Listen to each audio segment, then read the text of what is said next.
Welcome to the Effortless Mindfulness Podcast. I'm Loch Kelly, and here I share talks and deep dialogues with leading experts in the field of meditation, psychology, and neuroscience. Together, we'll explore how everyday people like you and me can live an awakened life of clarity and compassion. You'll also find micro meditations at the end of every podcast episode. If you want to try more of these, you can go to lochkelly.org and find the new wellness and meditation app called Mindful Glimpses and try the 2-week free trial. There you'll experience immediate benefits because the love and peace we are all seeking is already here within us and can be accessed anywhere, anytime.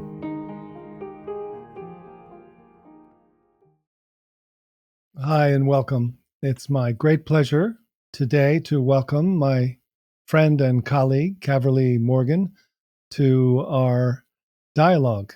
Hi, Caverly. Loch, hello. I'm just so glad to be here with you. Thank you.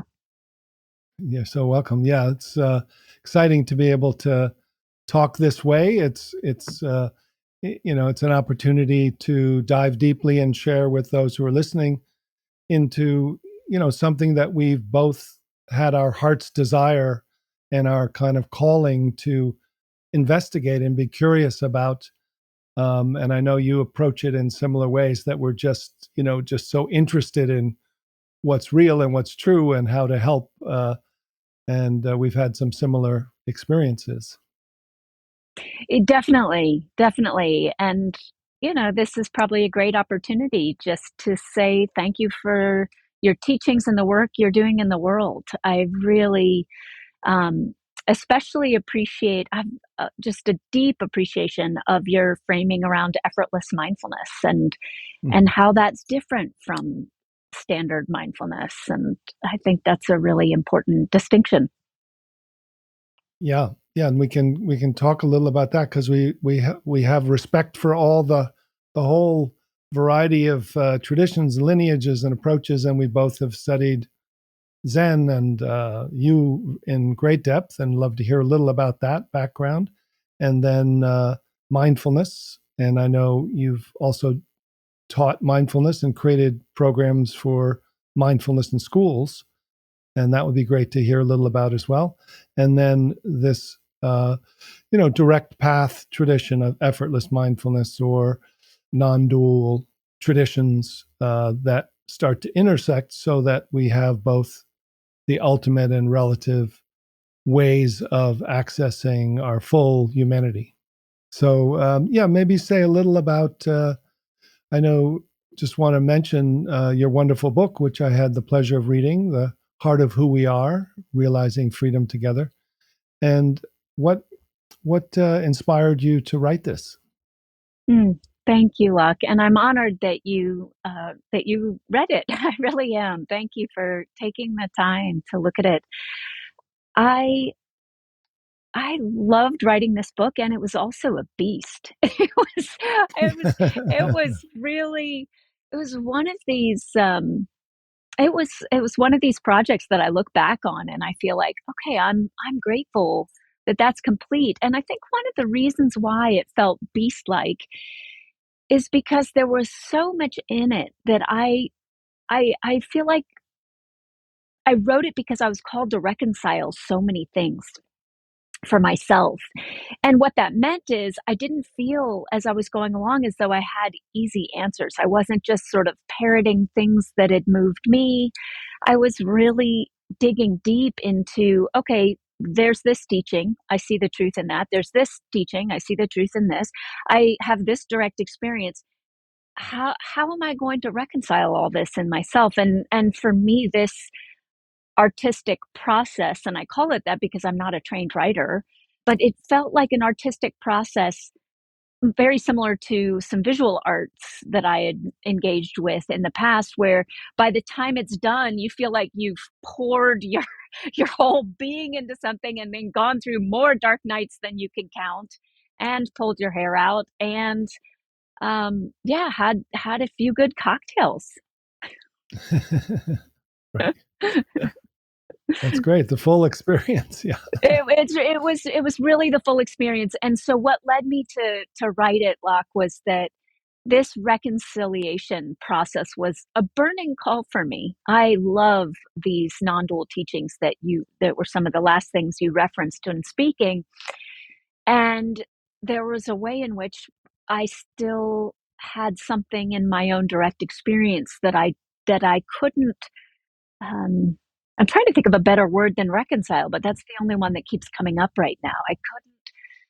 I had to go through something in my own direct experience for me to truly feel at peace with things like what's happening on our relative plane, what's happening with teens. You referenced our program, Peace in Schools.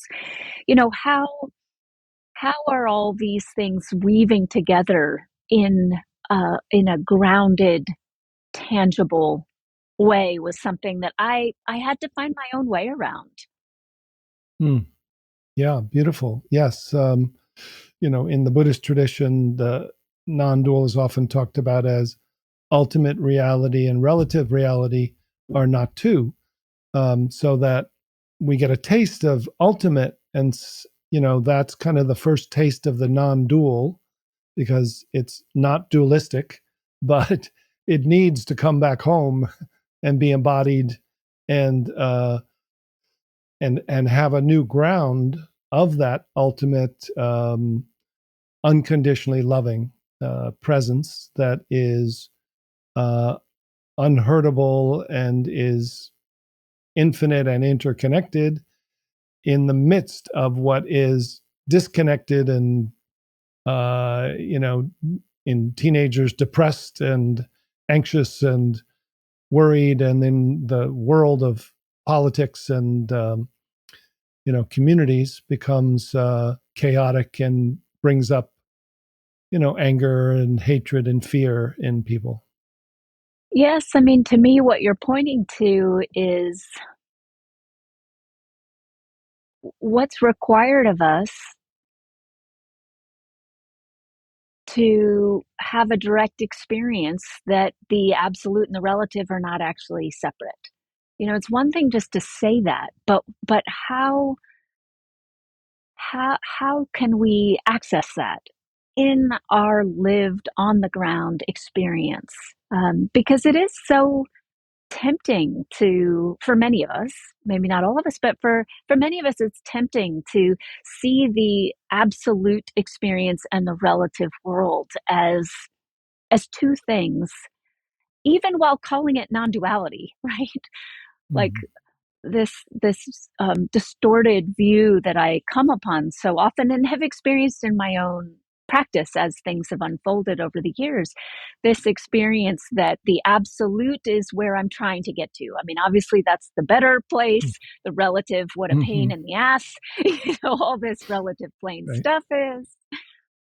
Yeah. So that bringing together of the two, and getting a taste, through meditation or time in nature or stillness or silence, or that gives us sometimes access, although many people who come to me have accessed that real peace and freedom and interconnection from facing tragedies, or being so overwhelmed by life that everything they just let go, or it just broke open.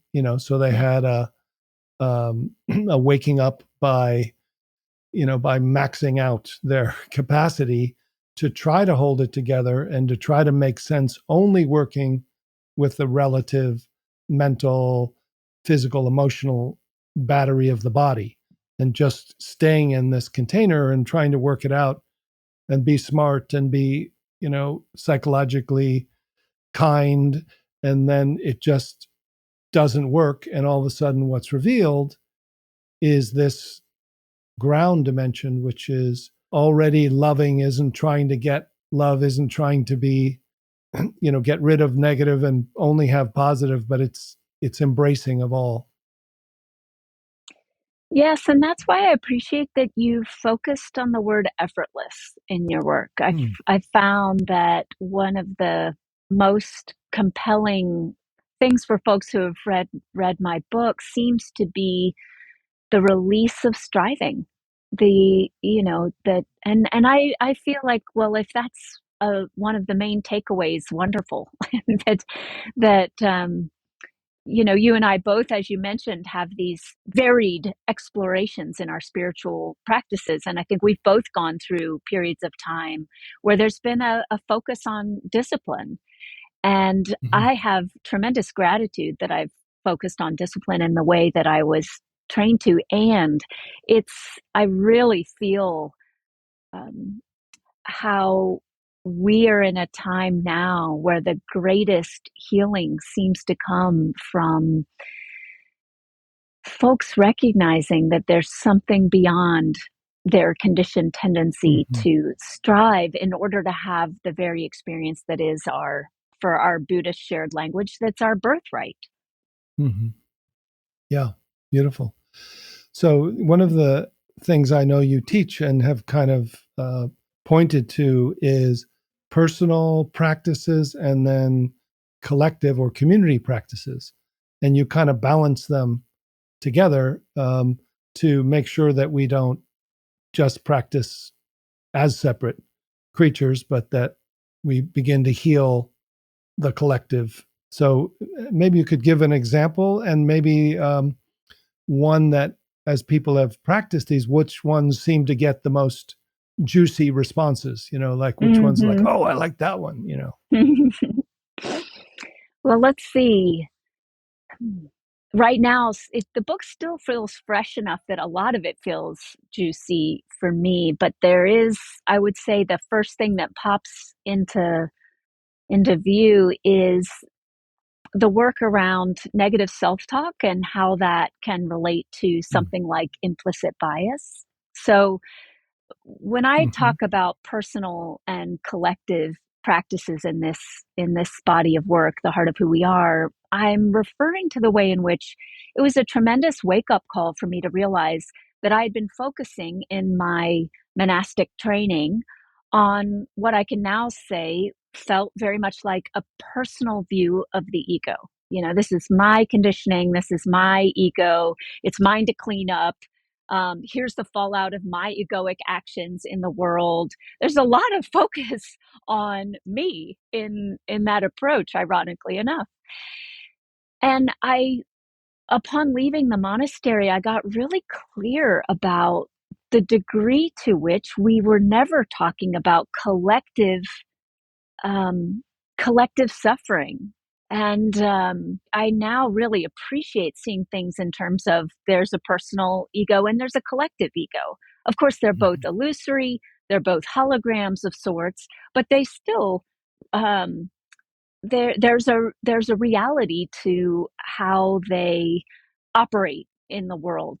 Mm-hmm. So specifically on the relative plane. So I appreciate now that to me, this framing of collective ego, it was part of what I started with in terms of reconciliation. I can now see that there's tremendous healing work to be done in the same way that I have been trained to do it around personal ego, learning, for example, to Mm-hmm. disidentify with this ego.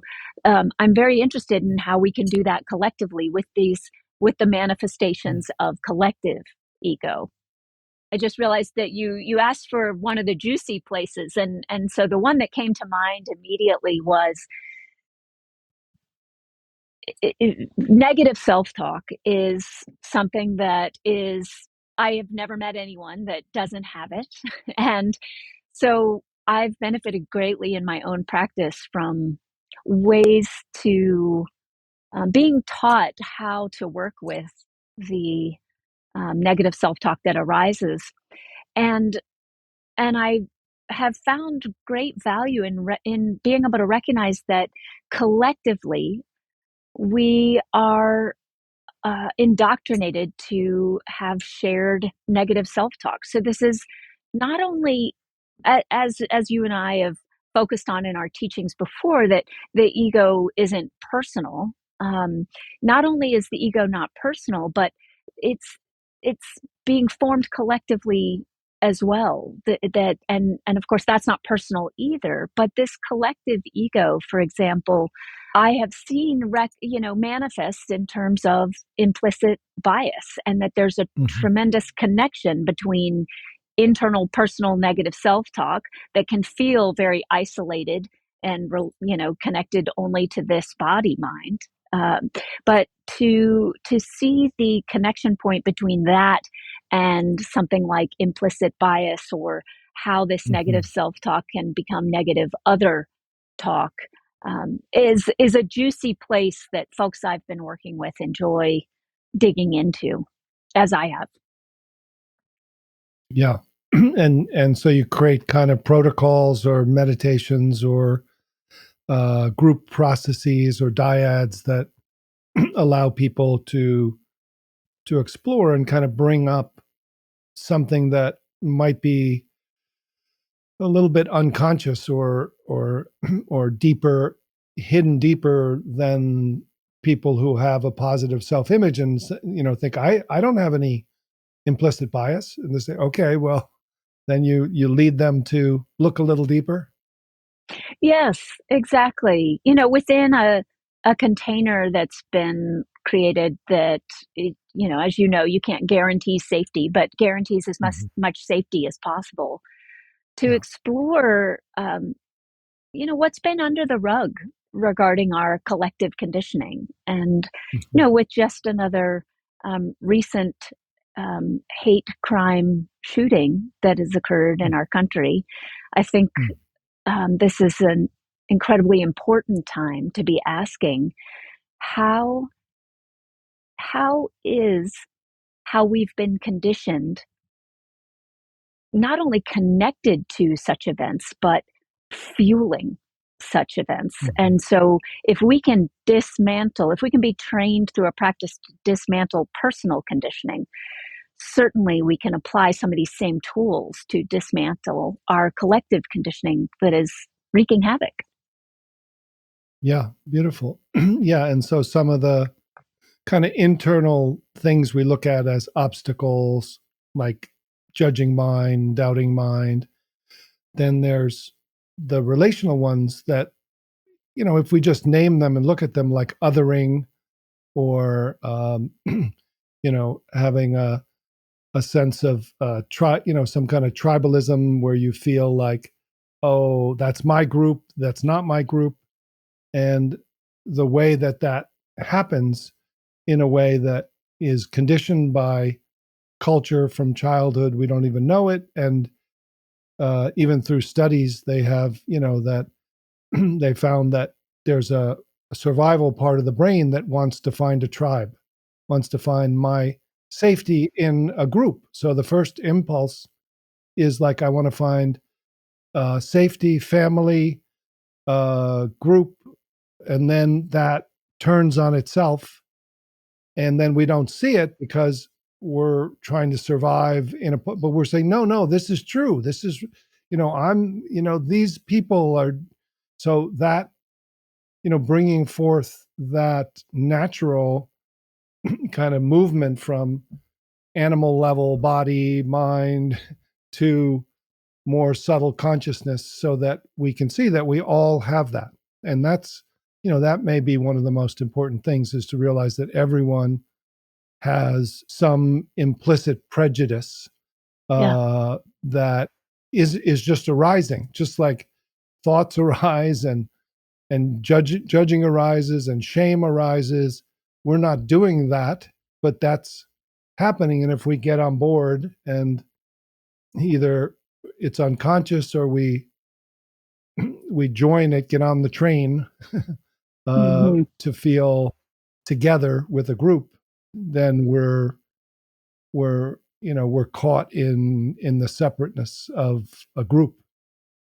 Absolutely. And one of the things that's really interesting to me to reflect upon is how, of course, on the realm of the absolute, where there is nothing other than belonging.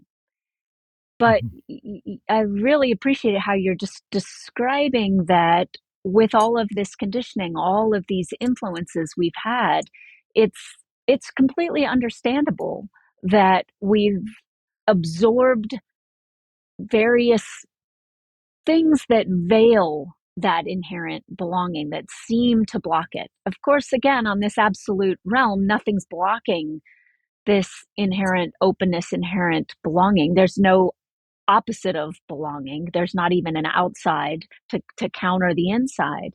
But I think there's, as you're saying, something very important about being clear about what these blockages are, because they do impact our choices. And then we end up with what I talk about in the book as a faulty membership in belonging, or a kind of, um, okay, this isn't that deep inherent belonging, but it's a club I can be part of. So it meets that survival need that you're speaking to on one level, but it's very surface, and again might be leading to harm.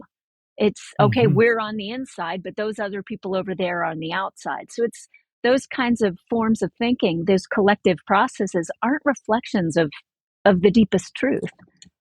Yeah, and I think it's so important in the use of the word non-dual to recognize that it's both and it's simultaneous, and it's um, so that in a situation, where we're trying to be compassionate and even ethical and moral, then all of a sudden we get into right and wrong, and then we can collapse around right and wrong.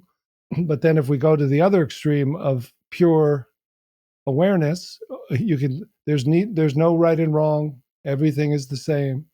And so this dance Yeah.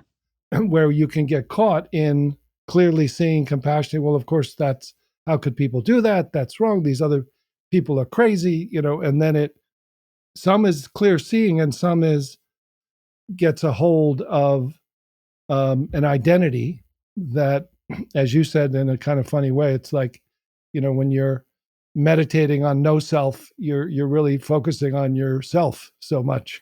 You're just focusing on who you are. So here we get a chance almost to open up consciousness to look at that interplay, and it's right where they meet, the ultimate and the relative, and to get the feeling of that ultimate that can't be hurt, that is unconditionally loving, so it has no conditions. Everything is loved.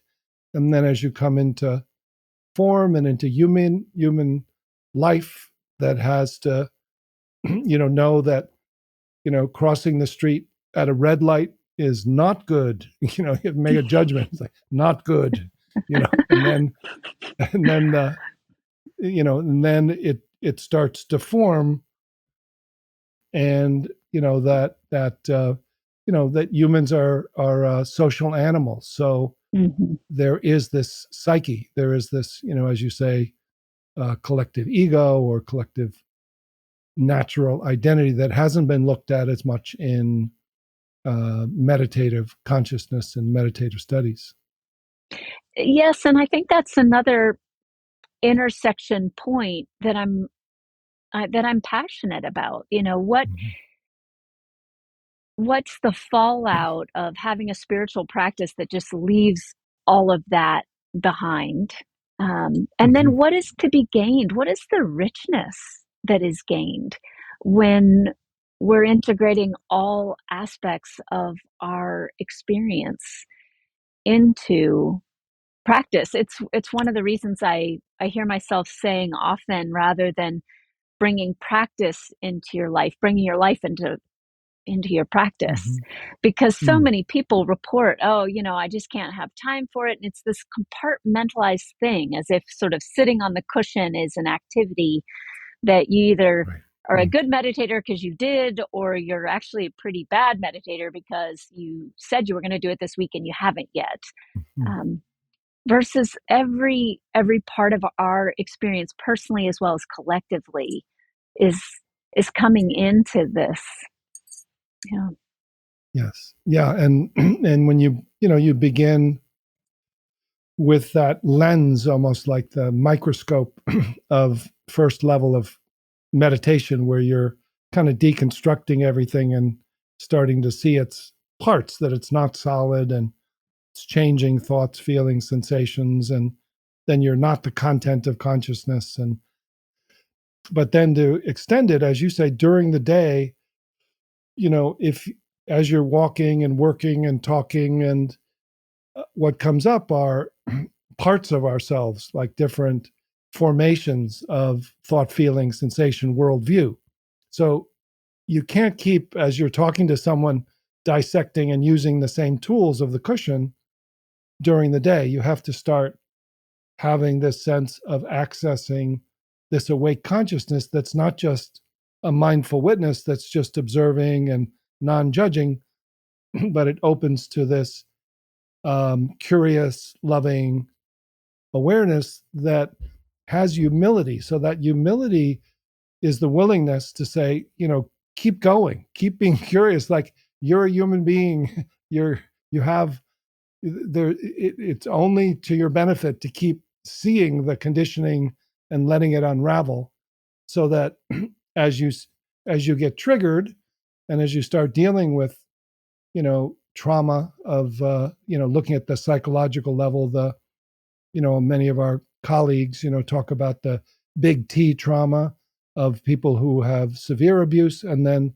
pretty much everyone who's human has small T trauma, and those get repressed. And as they get triggered, to find a way not to repress them or judge them or try to strong arm them or spiritualize them away, with like, okay, that's just a thought, it's just a story, that's not real. But to start to, in the middle of the day, off the cushion, do this other practice, which is really, kind of a dance, and brings, you know, practice to life and life to practice, right? Absolutely. And I really appreciate that you use this word humility, Mm, because I think humility is a lovely way to point to no self without getting tripped up in, mm, the indulging the internal dialogue of the pseudo Zen master that's trying to get rid mm. of the self, right? Who but a self would try to get rid of a self? But Right. that kind of no self place that you and I are touching on here today, to point to humility, is a really beautiful framing for what's naturally there when our attention isn't hyper focused on the ego or lack of ego, or what our Hmm. own processes are. um, as you as you speak, I appreciate the felt sense that comes, like an invitation to surrender the attention to this open, unconditionally loving space that naturally infuses our life activities and relationships when we get out of the way, and that's a humbling process. Yeah, and that that dance and that paradox is, in some ways, and it's why I, having practiced many different traditions, why I feel that the direct practice of introducing true nature and awake consciousness initially and immediately is actually the safest way, and it's actually the trauma sensitive way, because you're not deconstructing the old identity and being left with being flooded by the unconscious. You're actually getting a taste for that which has the capacity to love and be humble and be with both the traumatized parts and the really strong protective judging parts, because it's so vast and it's so loving, and it sees that what was so strong and terrifying and shaking you when you're only in this small container, is now just shaking still, but there's so much more space from the effortless mindfulness that is not just neutral, but, and that's one of the keys from kind of first taste of non-duality or even mindful witness, is that neutrality is important to get out of the conditioning and the struggle to a non-judgmental place or to a pure awareness space. But then in the like the Mahamudra tradition, they talk about same taste or simultaneous mind or the unity of awareness and appearance. And that embodiment Mhm. or that unconditional loving flavor that isn't just trying to be positive or, but is actually the fabric that has the ground and that's where they come together. And that gives this buoyancy and this kind of energy to be humble and to take action in a messy world, right? Mhm. Mhm. You know, Locke, I'm in full agreement with you. Uh, when I was working on this book, The Heart of Who We Are, one of the things that became evident to me is I saw the benefit of the arc of practice I had experienced in my own life. I saw the benefit of starting with a practice that had the attention directed to various objects, even if it's a subtle object like the breath, and that I could name thoughts and return the attention to the present moment, and that there was something so empowering about that. And so the book intentionally has an arc that takes the reader through a journey of sorts. But to your point, it was a very clear intention, and hopefully I was successful, to have the entire backdrop of this arc be held in that knowing. So that I think right in the introduction, I'm naming this is not a self improvement plan. We are inherently whole, and now we're going to be looking at these things. And I'm mentioning this, Locke, because I'm just in agreement with you that at this point, given my various experience through practice, I feel like why would we wait around? Why would we have this taste of who we truly are be some kind of end goal that you're only supposed to even talk about once you've had years of discipline Mm-hmm. under your belt. Yeah, I know I wrestled back and forth, and I also started with, you know, uh, Zen first with Philip Kapleau, and actually before that even did TM when I was 16, and then uh, went off to Sri Lanka and did insight meditation and longer retreats. But as soon as I was introduced to a more direct way, I felt in minutes the way I did at the end of a 10-day retreat. And it was just, I was crying and laughing, going, "You got to be kidding me. This is really already here," So it just seemed like, and the teacher at the time said, "Well, I'm giving this out because after doing 3 3-year retreats, I realized that when I was 15, my uncle pointed my true nature out, and it's no different now than it was then." So I thought, okay, so let's start with that, and let's make it full. And it drew me back to, come back to New York City and do a joint degree, in Brooklyn with clinical social work and work in psychiatric outpatient clinics and in schools, to, start soup kitchens and shelters at that time, which was so intense a time in New York City. And it just felt like this is my monastery. This is the Yeah. place to bring them together. And I think that's something similar. Do you want to say something a little about kind of working in the schools and working with kids? Sure. Yeah. I mean, that's my version of I think this the same or a very similar process of Hmm. okay, I had 8 years where the monastery meant something very specific, and Hmm. it was quite literal.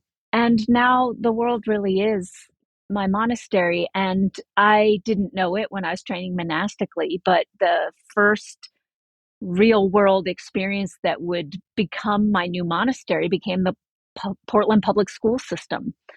And so I have a lot of gratitude for the way in which that really was uh, moving into the belly of the beast in a lot of ways. Like there's just the bureaucracies, and I want to uplift Portland Public Schools. I mean they've partnered with us to create the nation's first credited mindfulness course, and we're basically district wide, virtually district wide. So, you know, this isn't personal to the Portland public school system, but just as you know, these things are so bureaucratic and um, slow, slow change places. So it felt like an incredible practice to move into such a field and carry the torch of unity, and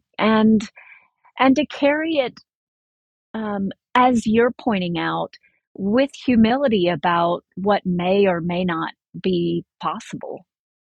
Because again, these are just slow places to change, and I have so much gratitude for how much the youth resonated with what I was doing as I formed this nonprofit, Peace in Schools, because I think that's then what became contagious. Mm.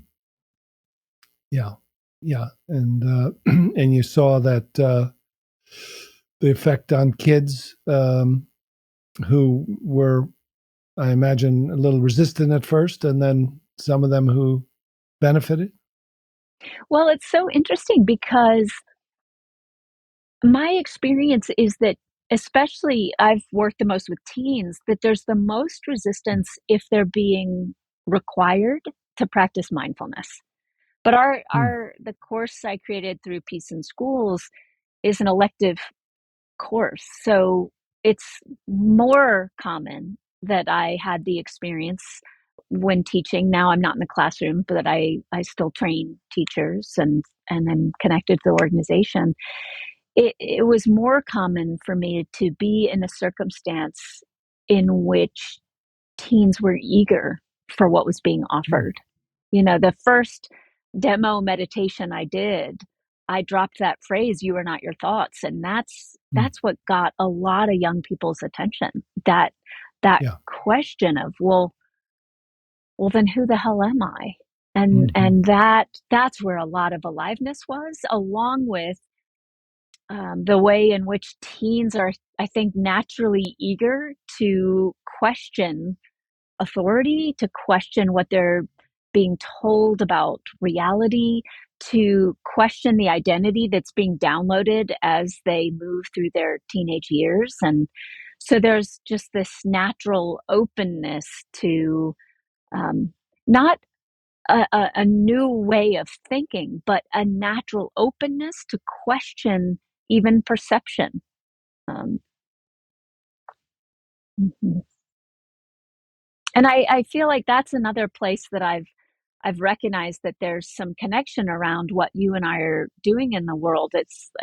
You can please correct me if I'm wrong, but my experience of one of the places that you support people in going is not, okay, here's the new ideology for you to walk home with and just take, but how can you question perception? How can you shift?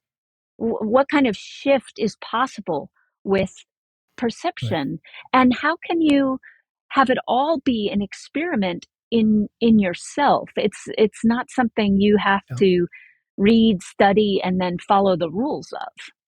Hmm. Yes, very much. You know,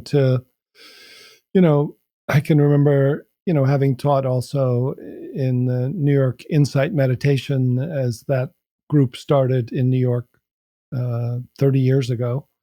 being one of the first beginner teachers, and then starting to bring some of the more direct practice in to the style of mindfulness, which is why I've kept effortless mindfulness, because I want to, give respect and credence to, all the traditions, Sutra and Zen and Mahayana and Vajrayana and Dzogchen, and as well as, other, earlier traditions in yoga and Veda and Chan. And uh, but to have that first sense that when people would get a sense of who they are, a glimpse, they would, they would just say, well, why hasn't anyone ever told me this? I've known this. And those are the two things. Well, I've experienced this, but I didn't know I experienced it.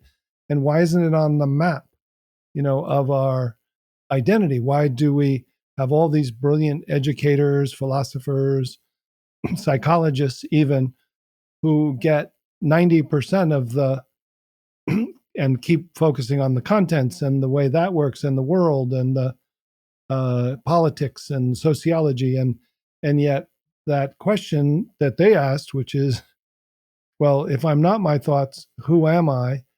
And then to find traditions that started to say, well, it's beyond words, but let's point to it.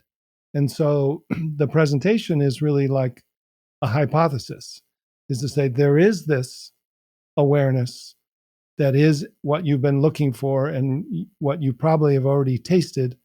And it's not a state, it's not a meditation state, but it's who you are. That's the hypothesis. Now, here's a set of experiments, different ones for different learning types, different obstacles. Some will work for you. You try it out and you report the results. I'm not going to tell you what to experience, but I'm going to, let you find it for yourself and then talk to each other and put it in your own words. I think it's the new era that's called for in the spiritual realm. And what I mean by that is, I think we've exhausted the days of there's this one person that knows everything and they're going to disseminate information and they are the guru, and it's other people's job to absorb that information eagerly and also uphold a sometimes subconscious, sometimes active notion that I don't know anything, the teacher knows everything. And I'm being a little Right. dramatic just to make a point, but Yeah. I actually I've co-taught with a few different people recently who each reflected to me that my approach is much more seeped in a relational dharma than they might have realized before they co-taught with me. And I've just have been doing what I've been doing. So I didn't, until I had reflection from someone else, I think it was not even maybe as named for me. But it does feel like this dharma that you're speaking of, that is about experiment and find out for ourselves, is critical. And I pair that with a relational dharma that has us, and you've pointed to dyads as well, it has us engaging with the others, so that this experiment process isn't a look at your navel by yourself somewhere process. It's in relationship, it's in community. We're moving from personal to collective in our practice Right. life as well. Yes. Yeah. And that, kind of democratic group of, co-authors of and core co-explorers, that can help, and just playing a role. So like a teacher is just kind of a pointer or a bus driver, pointing out like, tour driver, take a look on the left, and look on the right. And now look back this way. What do you find? It's like, oh, wait a minute. I thought we were looking out the window, not that way. No. So it becomes, the full human that has all experiences and yet also is willing to say that this recognition and shift into this awake, loving, unconditionally loving consciousness just changes everything. And yet it doesn't stop the clearing out and the, I've never met, having met many of the great teachers, everyone's got their stuff, nobody's done, you know. Nobody's done and everybody's perfect.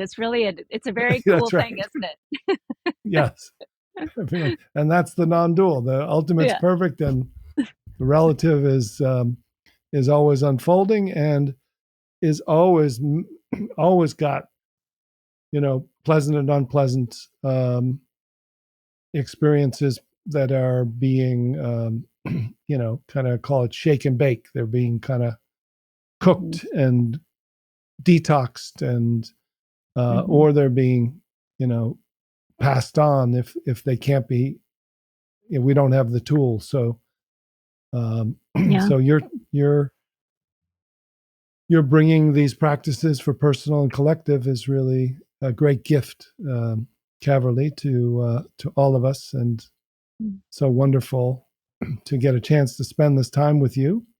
And I certainly recommend your book to everyone, um, and you get a chance to practice these uh, collective and individual practices in the heart of who we are. So hope to see you again soon, and wonderful to spend time and connect. Yes, very much so, Locke. Thank you so much. It's an honor. Take a few minutes now to experience how you can discover that loving kindness and compassion are already here.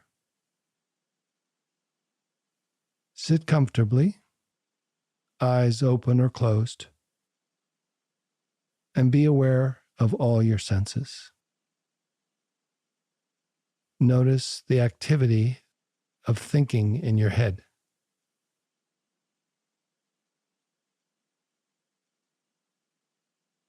Begin by unhooking local awareness from thoughts in your head. Let local awareness move down to know your jaw from within your jaw. Then feel local awareness move down below your neck. Sense the awareness, aliveness, and space directly from within your body.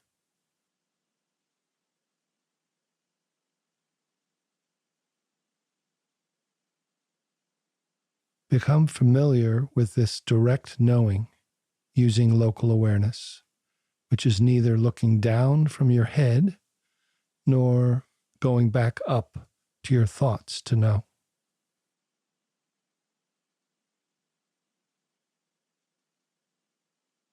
Feel awareness and aliveness together as awareness energy.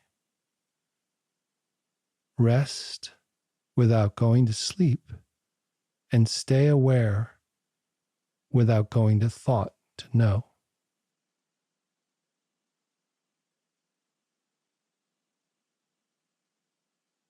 Feel that awareness can know both the awareness and aliveness from within your body.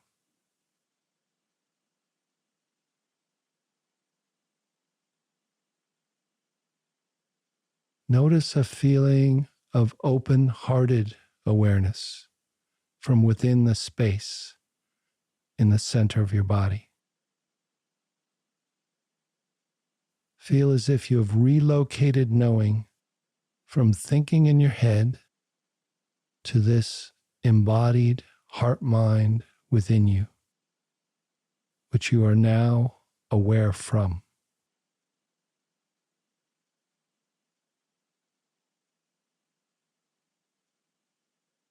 Notice that you can invite and welcome any thoughts and emotions into the space of your heart mind so that you can remain at home in your open hearted awareness and have all information from the office of your head come to you as if by Wi Fi.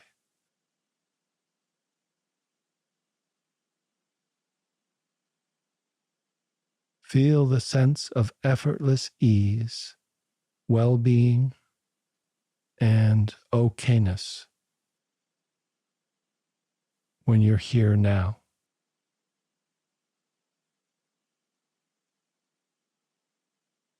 Notice if there's a subtle sense of joy, tenderness, loving kindness, bliss, or compassion naturally arising from here.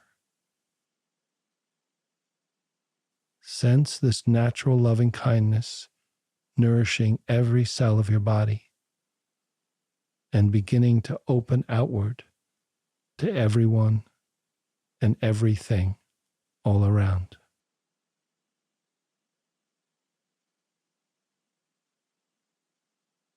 Be here now, having dropped your center from head to heart, so you can look out of the eyes of your heart mind and see how everything looks and feels.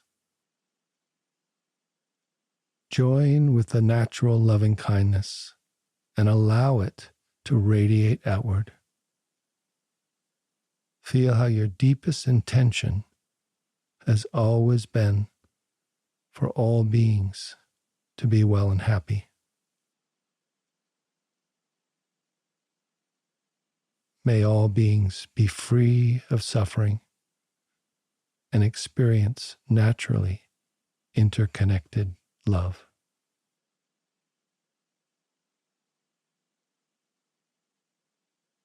Enjoy. Thanks for listening. This podcast is offered freely, and instead of asking for a donation, I'd like to see if we can mutually support each other by asking you to try the free trial of our new app, Mindful Glimpses. You'll find it in the App Store or at lochkelly.org. There, we offer daily micro-meditations and in-depth programs to support a new way of awakening to the love and clarity that are already within you.